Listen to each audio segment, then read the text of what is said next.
ሰላም ጤና ይስጥልን የጣና ቲቪ ተከታታይ ቤተሰቦቻችን፣ እነሆ የሰዓቱን የጣቢያችን ዜና መረጃና ዜና ትንታኔዎችን ይዘንላችሁ ቀርበናል። አክብሮታዊ ግብዣችንን እያስቀደምን በቅድሚያም አበይቶችን አቀርብላችኋለን። የድሮን ድብደባ ተፈጽሟል። እንደዚህ ጨክኖ ወደ ጦርነት የሚገባ አልመሰለንም። ይህንን ያሉት የትግራይ ጊዜያዊ አስተዳደር ፕሬዝዳንት ሌተናል ጄኔራል ታደሰ ወረደ ናቸው። ጄኔራሉ በአዲሱ ውጊያ ዙሪያ የሰጡትን ማብራሪያ በዝርዝር ቃኝተነዋል። በሌላ በኩል የትግራይ ሰላም ኃይሎች ህወሓትን ከወሳኝ ወታደራዊ ቦታ ማስለቀቃቸው መነጋገሪያ ሆኗል። ደገብራይ በተሰኘ አካባቢ ሲካሄድ በዋለ ውጊያ አንድ የህወሓት ታጣቂ አመራርና ተዋጊዎች በድሮን ጥቃት እንደተገደሉ ተሰምተዋል። በራያ ባላ ቢሶበር ወደ አፋርና ወደ ቆቦ ዞብል አቅጣጫ ሸቃይ ከተማ በተጠመዱ መሳሪያዎች ላይ የድሮን ጥቃት ተፈጽመዋል። ከራያ ጨርጨር ወደ ቢሶበር የሚወስዱ መንገዶች ዝግ ሆነዋል። ዝርዝር የግንባር መረጃዎቹን ይዘናል። የጦር ወረራ አደጋ የተደቀነበት የወልቃይት ጠገዴ አማራ ማንነትና ወሰን አስመላሽ ኮሚቴ የምርጫ ቦርድን ውሳኔ አልቀበልም ሲል ግልጽ ምላሽ ሰጥቷል። ኮሚቴው በጉዳዩ ላይ በሰጠው የአቋም መግለጫ ውሳኔውን ውድቅ ያደረገበትን አውድ አብራርተዋል። በእርግጥ በምርጫ ቦርድ ብያኔ መሰረት ቀጣዩ ምርጫ በወልቃይት ጠገዴና ጠለምት የመካሄድ እድል አለውን ስንል ፈትሸናል። አብራችሁን ስትዘልቁ ምላሹን ትሰሙታላችሁ። ታዋቂው የአሜሪካ አምባሳደር አሁን እየተቀሰቀሰ ባለው ጦርነት አሸናፊ አይኖርም ሲሉ፣ የአውሮፓ ህብረት በበኩሉ በሰሜን ኢትዮጵያ ሌላ አደገኛ ጦርነት በመቀስቀስ ላይ መሆኑን በመግለጽ ጦርነቱ ያሳስበኛል ብለዋል። ይህም ሌላኛው መረጃችን ነው። የሶማሊያ ባህር ዘራፊዎች የቻይናን መርከብ ከነሰራተኞቹ ማገታቸው ተሰምተዋል። ባለስልጣናቱ መርከቧን ለማስለቀቅ ዘመቻ ጀምረዋል። የባህር ዘራፊዎቹ ለቀጠናው ስጋት ሆነው ቀጥለዋል። ለዕለቱ የመረጥንላችሁ ቀጠናዊ መረጃችን ነው። እነዚህንና ሌሎችን ይዘናል። አሁን በቀጥታ ወደ ዝርዝር መረጃዎቹ እናመራለን።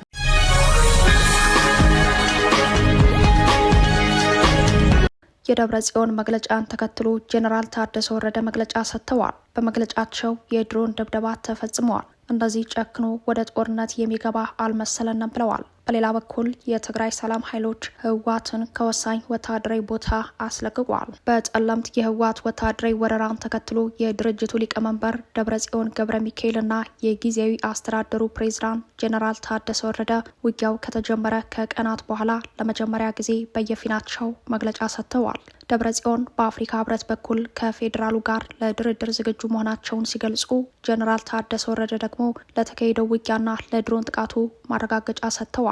የጊዜያዊ አስተዳደሩ ፕሬዝዳንት በክልሉ ቴሌቪዥን ቀርበው በሰጡት መግለጫ ውጊያውንና ሌሎች ተያያዥ አነጋጋሪ ጉዳዮችን አንስተዋል። ጄኔራሉ በጠለምት ውጊያ መቀስቀሱን ተከትሎ የአየር መንገድ በረራ መቋረጡንና የድሮን ድብደባ መፈጸሙን በመግለጽ ግጭቱ ግን ወደ ሙሉ ጦርነት አለማደጉን ተናግረዋል። ጄኔራሉ የድሮን ድብደባ መፈጸሙንና የአየር በረራ በመቋረጡ ምክንያት ወደ አዲስ አበባ የሚያደርጉት ጉዞ መሰረዙን ገልጸዋል። ቀጠል አድርገው የድሮን ጥቃት ማድረግ ስህተት ነው፣ ወደ ሙሉ ጦርነት መግባት ማንንም አይጠቅምም፣ ጦርነት ውስጥ መግባት ስህተት ነው ሲሉ ቢናገሩም ውጊያውን ማን ጀመረው ለሚለው የሰጡት ማብራሪያ የለም። ታደሰ በቃለ መጠየቃቸው የብልጽግናውን አገዛዝ ጨክኖ የሚደበድበን አልመሰለንም በማለት የድሮን ጥቃቶቹ አስደንጋጭ እንደሆኑባቸው ሳይሸሽጉ ተናግረዋል። ፕሬዚዳንቱ ወደ ጠለምት ሰራዊታችን አስጠግተን ስንንቀሳቀስ ፌዴራል መንግስት ግን እንትጮ ላይ በድሮን መታን፣ እኛም የላክናቸው ወታደሮች ተሎ መለስን፣ እንደዚህ ጨክኖ ወደ ጦርነት የሚገባ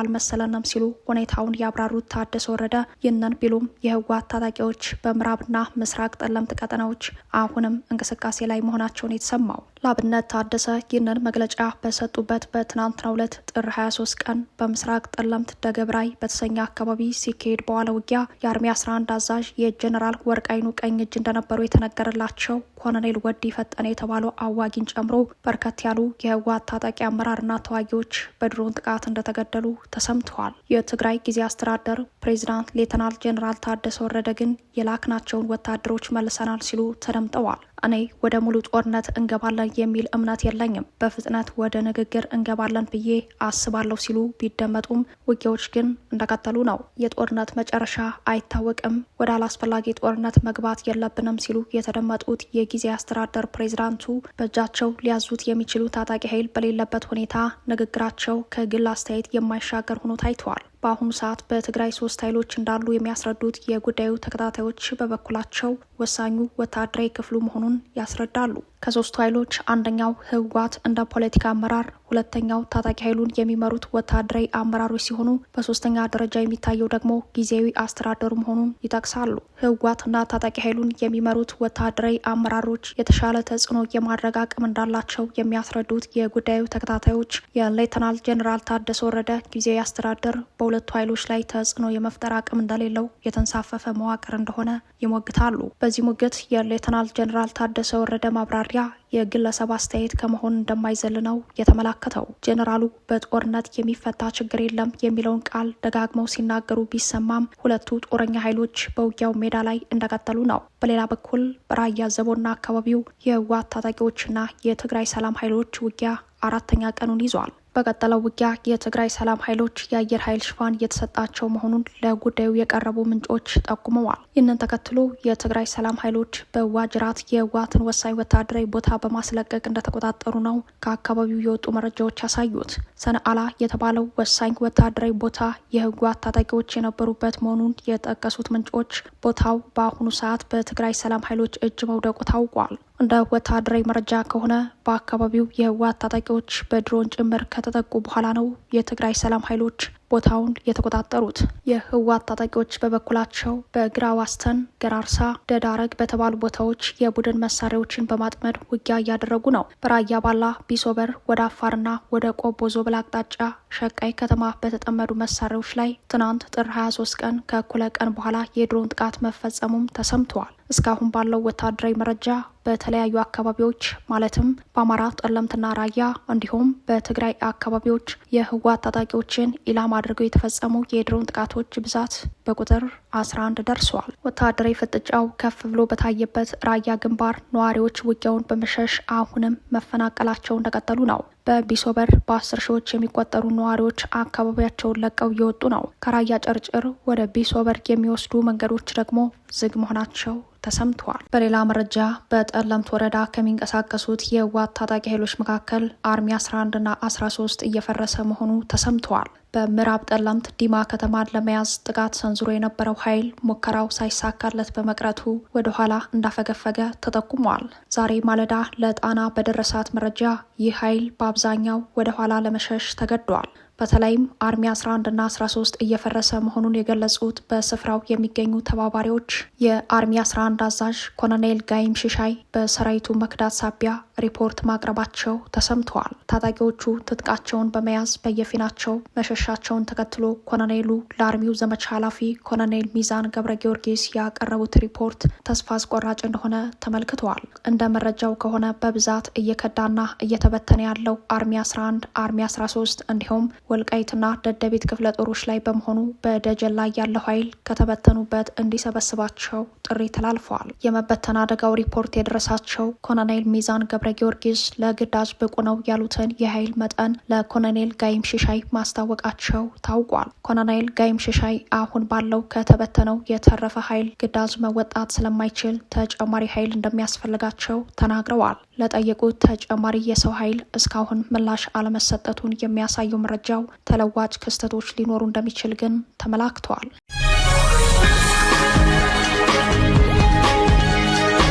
የጦር ወረራ አደጋ የደቀነበት የወልቃይት ጠገዴ አማራ ማንነትና ወሰን አስመላሽ ኮሚቴ የምርጫ ቦርድን ውሳኔ አልቀበልም ሲል ግልጽ ምላሽ ሰጥቷል። ኮሚቴው በጉዳዩ ላይ በሰጠው የአቋም መግለጫ ውሳኔውን ውድቅ ያደረገበትን አውድ አብራርተዋል። የወልቃይት ጠገዴ አማራ ማንነትና ወሰን አስመላሽ ኮሚቴ የኢትዮጵያ ብሔራዊ ምርጫ ቦርድ በመጪው ግንቦት ወር የሚካሄደው ሀገር አቀፍ ምርጫ የወልቃይት ጠገዴ ሰቲት ሁመራ ዞንን በምዕራብ ትግራይ ምድብ ስር እንዲሆን የሰጠውን ውሳኔ አልቀበልም ሲል ውሳኔውን ውድቅ አድርጓል። ኮሚቴው የብሔራዊ ምርጫ ቦርድን ውሳኔ ውድቅ ያደረገው ትናንት አመሻሹን ባወጣው የአቋም መግለጫ ነው። ብሔራዊ ምርጫ ቦርድ በመጪው ግንቦት 24 ቀን 2018 ለማካሄድ ባቀደው ሀገራዊ ምርጫ የወልቃይት ጠገዴ ሰቲት ሁመራ ዞን አሁን እየተመራ በሚገኝበት በአማራ ክልል ስር እንዲመደብ ኮሚቴው ጠይቋል። ኮሚቴው ህወሓት ከህግ አግባብና ከህዝብ ፍላጎት ውጪ በኃይል በወረራ ለ3 አስርት ዓመታት በጉልበት ወደ ትግራይ አካልሎት የኖረው የወልቃይት ጠገዴ ህዝብ እኛ አማራንን እንጂ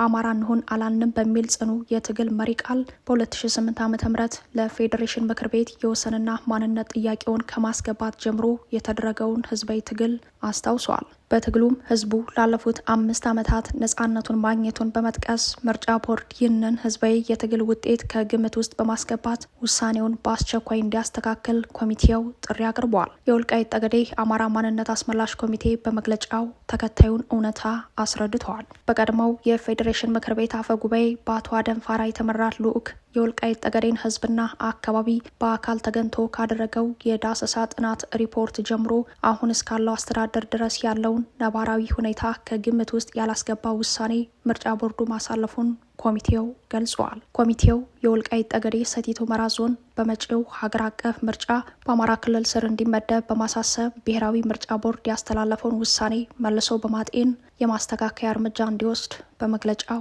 ጠይቋል። የወልቃይት ጠገዴ አማራ ማንነት አስመላሽ ኮሚቴ የህዝቡ ማንነት እንዲከበርና ታሪካዊ ወሰኑ እውቅና እንዲሰጠው በአጽንኦት በጠየቀበት መግለጫው ቦርዱ ውሳኔውን እንዲቀለብስ አሳስበዋል። ህወሓት በወታደራዊ ወረራ ወልቃይትን ለመያዝ በቀዳሚ የሙከራ ውጊያ ወደ ጦርነት በመግባት ላይ ባለበት በዚህ ጊዜ ቦርዱ እንዲህ ያለ ውሳኔ ማሳለፉ እጅግ አደገኛ መሆኑ በጉዳዩ ተከታታዮች ዘንድ አስተያየቶች መሰጠታቸውን ቀጥለዋል። ይህ ዜና እስከተጠናቀረበት ሰዓት ድረስ ምርጫ ቦርድ ለወልቃይት ጠገዴ ለአማራ ማንነትና ወሰን አስመላሽ ኮሚቴ የሰጠው ምላሽ የለም። ሆኖም ኮሚቴው ይፋዊ አቋሙን ማስታወቁና በህዝቡ ዘንድ ከተሰማው ቁጣ አኳያ በመጪው ግንቦት በአካባቢው ምርጫ የመካሄድ እድሉ የጠበበ ሆኖ በመታየት ላይ ነው።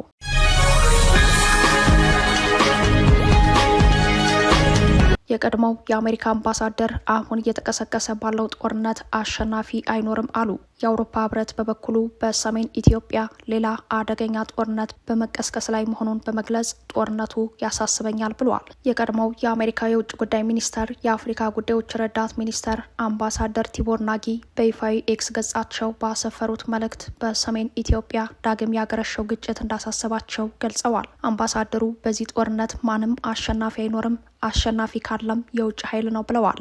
አምባሳደሩ በኤቢሲ ኒውስ የተሰራጨውን መረጃ አያይዘው በሰጡት ማብራሪያ የሀገሪቱ መረጋጋትና ልማት የሚያወድም ጦርነት ሁሉንም ኢትዮጵያዊ የሚጎዳ ሲሉ ገልጸውታል። ግጭት መቀስቀሱን የተቹት አምባሳደሩ በጦርነቱ አሸናፊ የሚሆኑት በስም ያልጠቀሷቸው የውጭና የውስጥ ጠላት ያሏቸው ናቸው። የአውሮፓ ህብረት በበኩሉ በጉዳዩ ላይ ባወጣው መግለጫ በሰሜን ኢትዮጵያ ግጭት ማገርሸቱ በእጅጉ አሳስቦኛል ብሏል። የህብረቱ የውጭ ጉዳይና የደህንነት ፖሊሲ ቃል አቀባይ በሰሜን ኢትዮጵያ እየተያዩ ያሉ ወታደራዊ ውጥረቶች ወደ ግልጽ ጦርነት አምርተው ቀጠናዊ ቀውስ እንዳያመጡ አሳስቦኛል ብለዋል። ዳግም የሚቀሰቀስ ጦርነት በሰላማዊ ዜጎችና በቀጠናዊ መረጋጋት ላይ የሚያስከትለውን ከባድ መዘዝ ለመከላከል ወታደራዊ እንቅስቃሴዎችን በአስቸኳይ ማቆም የግድ ይላል በማለት ህብረቱ ጥሪውን አቅርበዋል። ህብረቱ የፕሪቶሪያው ስምምነት ለማንኛውም አለመግባባት መፍቻ ማዕቀፍ ሆኖ መቀጠል እንዳለበትና ለዚህም ድጋፍ ለመስጠት ዝግጁ መሆኑን በመግለጽ ጦርነቱን አቁሙት ሲል በመግለጫው አሳስበዋል። ህብረቱም ሆነ የአሜሪካ ዲፕሎማቶች መቀበል የማይፈልጉት እውነታ የፕሪቶሪያው ግጭት የማቆም ስምምነት በሁለቱ ጦረኛ ኃይሎች ተጻራሪ ፍላጎት የፈረሰ መሆኑን ነው። በዚህ ግጭት የማቆም ስምምነት መፍረስ ሁለቱም ኃይሎች ህልውናችን ይጠበቃል ብለው የሚያምኑት በጦርነት በመሆኑ ዳግም ግጭት እንዲቀሰቀስ አስቻይ ሁኔታ ፈጥረዋል። በተለይም ህወሓት ከባድ መሳሪያዎችን ጨምሮ ትጥቅ እንዳያወርድ የተደረገው በብልጽግና ጦረኛ ፖሊሲና አካባቢውን በተራዛሚ ግጭት የማሰንበት ፍላጎት ሲሆን ህወሓት በበኩሉ አያሌ ወጣቶችን እያስጨረሰ ድርጅታዊ ህልውናውን ማስጠበቅ ፖለቲካዊ ግብ አድርጎ እንደቀጠለ ነው። በእነዚህ ሁለት ጦረኛ ኃይሎች ፍላጎት የተነሳ የአማራ ህዝብ የጥቃት ተጋላጭነት በከፍተኛ ሁኔታ ጨምረዋል። በራያ ቀጠናዎች አዲሱን ውጊያ ተከትሎ በ10 ሺዎች የሚቆጠሩ ንጹሐን የአማራ ተወላጆች ከቀያቸው መፈናቀል መጀመራቸው የቀጣዩን የጦርነት ጊዜ ሰብአዊ ቀውስና እልቂት ከወዲሁ አመላካች ሆነዋል።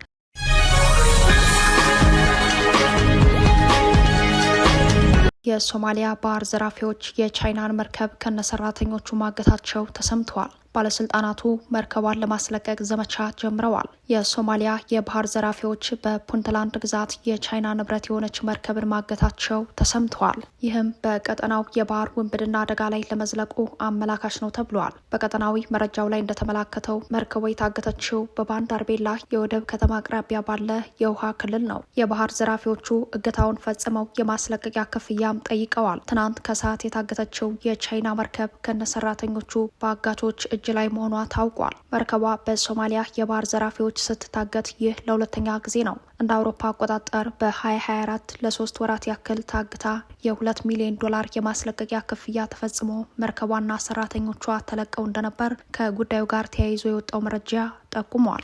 አሁንም ተመሳሳይ የማስለቀቂያ ገንዘብ ተጠይቆባታል። በጉዳዩ ላይ የፑንትላንድ ባለስልጣናት መርከቧን ነጻ ለማውጣት የሚያስችል ምርመራና ዘመቻ ማስጀመራቸውን ሂራን የተሰኘው በሶማሊያ ጉዳይ ተነባቢ ድረገጽ ዘግቧል። ወትሮውንም ቢሆን ከቻይና ጋር የሚስማማ የውጭ ጉዳይ ፖሊሲ የሌላት ሶማሌላንድ በቻይናዎቹ የመርከብ እገታ ብዙም መደናገጥ አለማሳየታቸው፣ ሆኖም ምርመራና ዘመቻ መጀመራቸውን የተሰማው ቻይና ዋን ቻይና ፖሊሲ በሚለው መርህ መሰረት የሶማሌላንድን ሀገራዊ እውቅና የማትደግፍና ሀርጌሳ ከታይዋን ጋር ያላትን ግንኙነት በተመለከተ በተደጋጋሚ ማስጠንቀቂያ ስትሰጥ የቆየች መሆኗ ይታወቃል። ይህ በእንዲህ እንዳለም ግብጽ ለቀናት ዝምታ በመረጠችበት በኢራን ጉዳይ አቋሟን አስታውቃለች። በቀጠናው ላለው ዘርፈ ብዙ ችግር ምንም አይነት ወታደራዊ መፍትሄ የለውም ስትል ማብራሪያ ሰጥታለች። የግብጽ የውጭ ጉዳይ ሚኒስተር ባድር አብደላቲ በመካከለኛው ምስራቅ የተፈጠረው ችግር በወታደራዊ መንገድ እንደማይፈታ የሀገራቸውን አቋም አስታውቀዋል። ሚኒስተሩ ይህንን ማሳሰቢያ የሰጡት በቀጠናው ውስጥ ዋነኛው ተዋናይ ከሆኑት አካላት ጋር የስልክ ውይይት ካደረጉ በኋላ ነው። የውጭ ጉዳይ ሚኒስተሩ ካነጋገሯቸው መካከል የኢራን የውጭ ጉዳይ ሚኒስተር አባር አጋቺና የአሜሪካ የመካከለኛው ምስራቅ ልዩ መልእክተኛ ስቲቭ ዊትኮፍ ይገኙበታል። እንዲሁም የኳታር ጠቅላይ ሚኒስተርና የውጭ ጉዳይ ሚኒስተር መሐመድ ቢን አብድረህማን፣ የቱርክ የውጭ ጉዳይ ሚኒስተር ሀካን ፊዳንና የኦማን የውጭ ጉዳይ ሚኒስተር በድር ቢን ሐምድንን ዛሬ በስልክ ማነጋገራቸውን መስሪያ ቤታቸው አስታውቋል። ከነዚህ ውይይቶች በኋላ የግብጽ ውጭ ጉዳይ ሚኒስተር በወጣው መግለጫ የዋሽንግተን መንግስትና ቴሄራን ወደ ድርድር ጠረጴዛ መመለስ እንደሚገባቸው አስረድተዋል። በቀጠናው ዘላቂ ሰላም እንዲኖር በመከባበርና በጋራ ጥቅም ላይ የተመሰረተ መፍትሄ ማምጣት እንደሚገባ አስታውቆም ለችግሩ ምንም አይነት ወታደራዊ መፍትሄ እንደሌለ ገልጸዋል። ግብጽ ይህንን አቋሟን ያስታወቀችው የቱርክ ፕሬዚዳንት ረሲብ ጠይብ ኤርዶጋን ዋሽንግተንንና ቴሄራንን ለማደራደር ጥረት ከጀመሩ ከቀናት በኋላ ነው።